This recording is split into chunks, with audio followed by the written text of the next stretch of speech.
IPL 2025 season 28వ match లో Rajasthan Royals versus Royal Challengers Bengaluru తలపడనున్నాయి. ఈ రెండు టీమ్స్ మధ్య ఒక interesting match and crucial match అయితే ఉండబోతుంది. ఆర్సీబీ సీజన్ లో ఇప్పటి వరకు 5 మ్యాచ్లు ఆడి 3 విజయాలతో పాయింట్ల పట్టికలో 4వ స్థానంలో ఉంది. ఇక రాజస్థాన్ రాయల్స్ కూడా ఈ సీజన్ లో 5 మ్యాచ్లు ఆడింది. కానీ అందులో ఆ టీం కేవలం 2 మ్యాచ్లు మాత్రమే విజయం సాధించి పాయింట్ల పట్టికలో 7వ స్థానంలో ఉంది. సో రాజస్థాన్ రాయల్స్ కి ఇది ఒక క్రూషియల్ మ్యాచ్ అనే చెప్పుకోవచ్చు. అయితే ఈ మ్యాచ్ మనకి సవాయ్ మాన్సింగ్ స్టేడియం జైపూర్ లో ఏప్రిల్ 13వ తారీఖు మధ్యాహ్నం 3:30 జరగబోతుంది. Savoy Man Singh stadium pitch report గురించి మాట్లాడుకుంటే ఇది బ్యాటింగ్ కి ఫ్రెండ్లీ వికెట్. ఈ వెన్యూలో ఇప్పటి వరకు 57 ఐపీఎల్ మ్యాచెస్ జరిగితే అందులో 20 జట్లు ఫస్ట్ బ్యాటింగ్ చేసి విజయం సాధించాయి. 37 జట్లు సెకండ్ బ్యాటింగ్ లో విజయం సాధించాయి. అయితే ఈ సీజన్ లో ఇదే ఇక్కడ తొలి మ్యాచ్. కెప్టెన్ టాస్ గెలిస్తే ముందుగా చేసింగ్ చేయడానికి ఇష్టపడతాడు.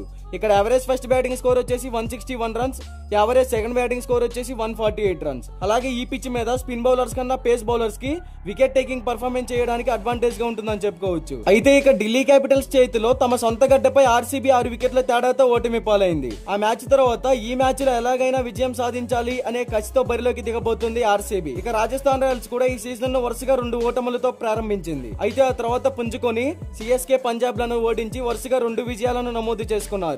బట్ వాళ్ళు లాస్ట్ మ్యాచ్ లో గుజరాత్ టైటన్స్ చేతిలో 58 పరుగుల భారీ తేడాతో ఘోర పరాజయాన్ని చవిచూశారు. అయితే మరి సంజు శాంసన్ నేతృత్వంలో మరలా విజయాల బాటలో నడవాలని రాజస్థాన్ రాయల్స్ ఎదురు చూస్తోంది.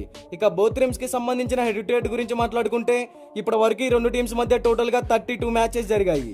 అందులో Royal Challengers Bengaluru 15 matches win అయ్యింది. రాజస్థాన్ రాయల్స్ 14 మ్యాచెస్ విన్ అయ్యింది. 3 మ్యాచెస్ నో రిజల్ట్. ఇక బోత్ టీమ్స్ కి సంబంధించిన ప్లేయింగ్ 11 గురించి మాట్లాడుకుంటే Royal Challengers Bengaluru playing 11 Phil Salt, Virat Kohli, Devdutt Padikkal, Rajat Patidar, Liam Livingstone, Jitesh Sharma, Krunal Pandya, Tim David, Bhuvneshwar Kumar, Josh Hazlewood, S Dayal, impact player గా Shreyas Sharma. Rajasthan Royals playing 11 Yashasvi Jaiswal, Sanju Samson, Nitish Rana, Riyan Parag, Shimron Hetmyer, Dhruv Jurel, Jofra Archer, Maheesh Theekshana, Farooqi, Sandeep Sharma, Tushar Deshpande. Impact player గా శుభం దూబే. మరి ఈ 2 టీమ్స్ లో ఏ టీం గెలుస్తుందని మీరు అనుకుంటున్నారో కామెంట్ చేయండి.